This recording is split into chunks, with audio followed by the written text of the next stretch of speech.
Now, the third feature under this ESR is application profile.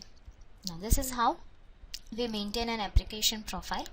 Here, we'll click on the change application profile, and then we'll get a window where we have to maintain our available profile. Application profile lets the user create different objects based on the settings. To create the objects in the following slides, the application profile must be set to unrestricted, otherwise it will not be possible to create them. It gives different kinds of access to different people.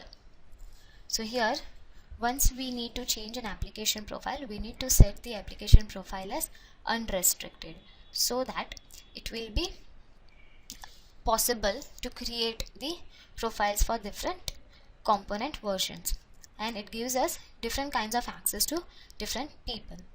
So this was the feature of application profile.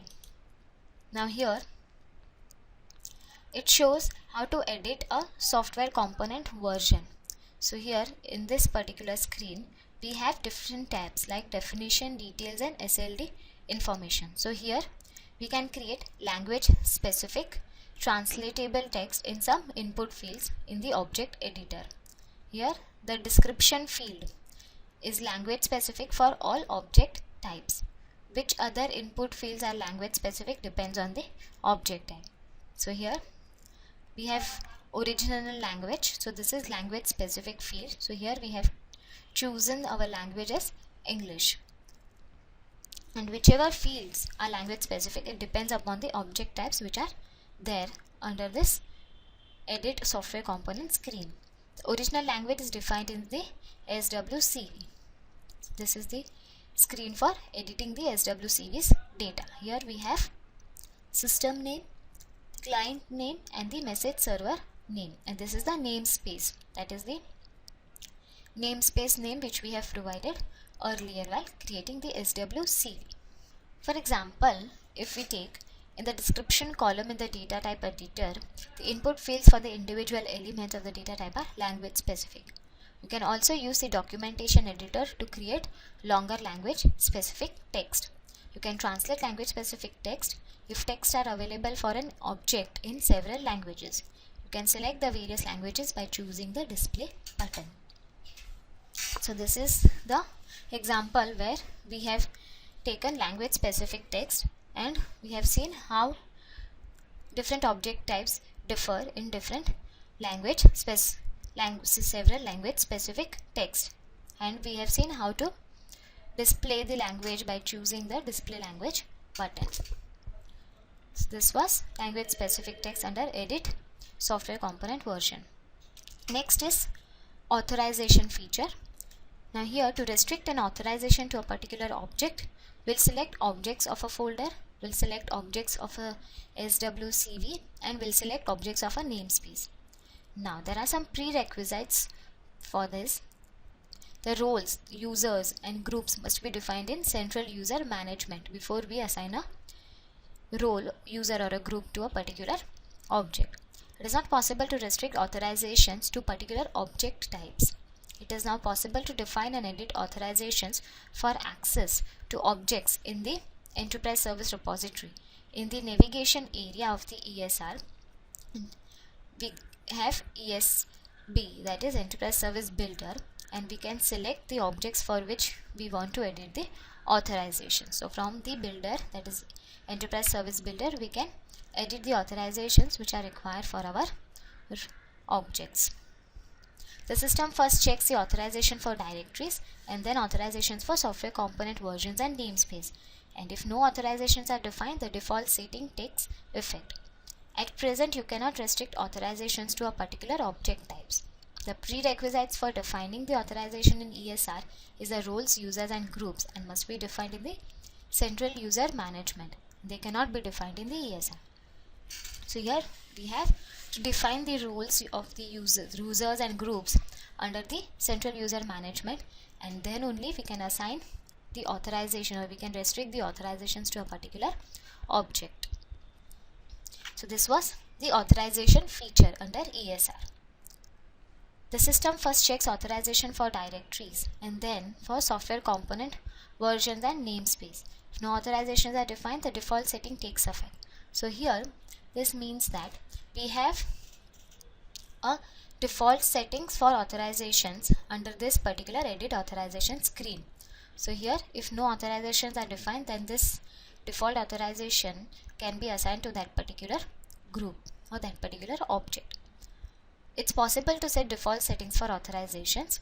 Authorizations can be propagated from an object to all substructures. It's possible to propagate authorizations saved for the current object selection to all the substructures. Authorizations can be inherited from a higher level object to objects at lower level. So here we have authorizations.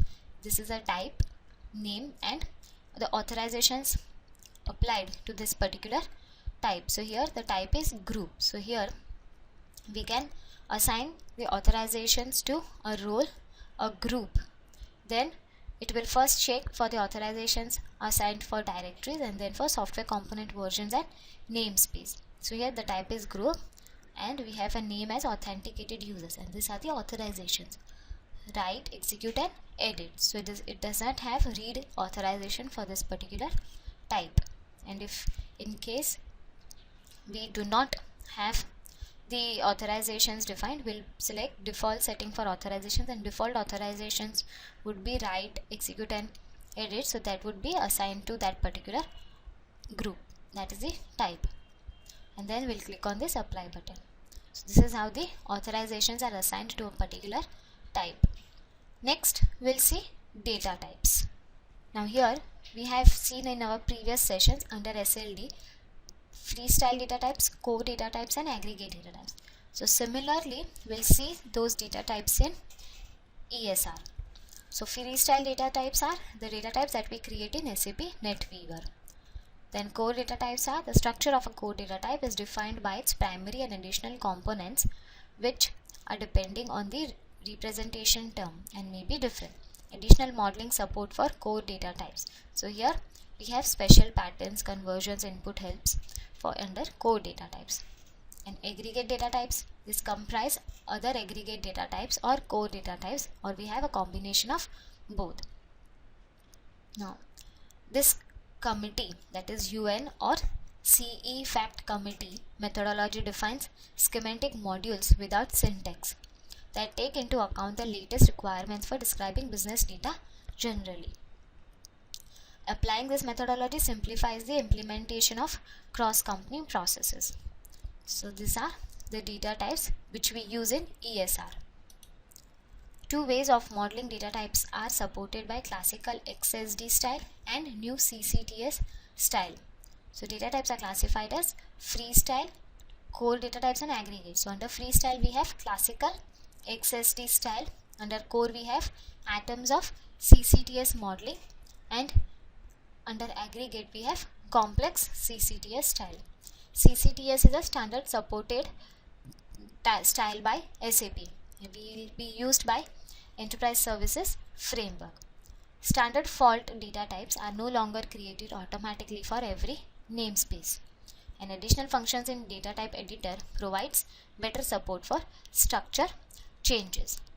So this is data types where we have defined freestyle, core data type, and aggregate data type under classical XSD style and new CCTS style.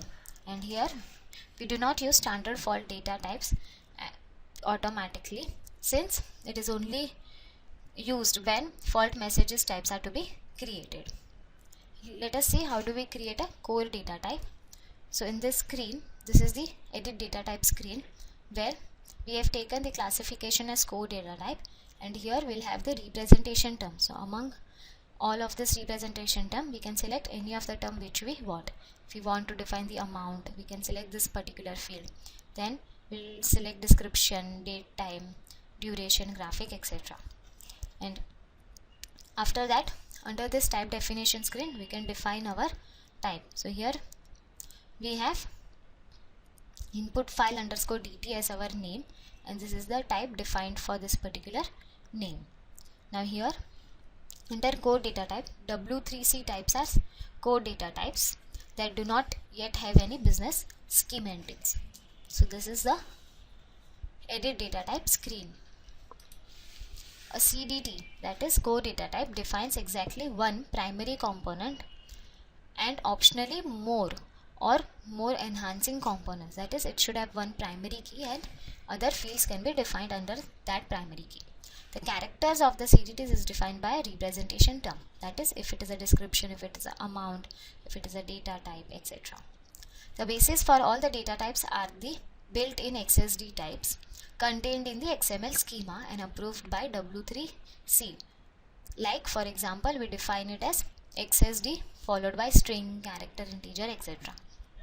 These data types define the properties of an element or attribute on a purely technical level. For example, what value range a whole number has. So using this W3C types as a basis, SAP develops data types in levels that are each based on the level before, and the data types are characterized exactly on each level. So here we have defined as XSD type.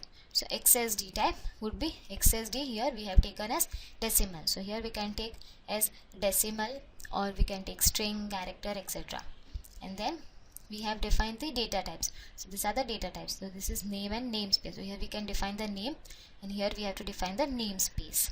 So followed by for currency code, we have defined a name, and here would be the namespace for that. So this is how we define the types and names. Now, to create a data type of classification core data type in the ES, that is Enterprise Service Builder, and specify the appropriate representation term. So after providing that, we'll choose the type definition tab page.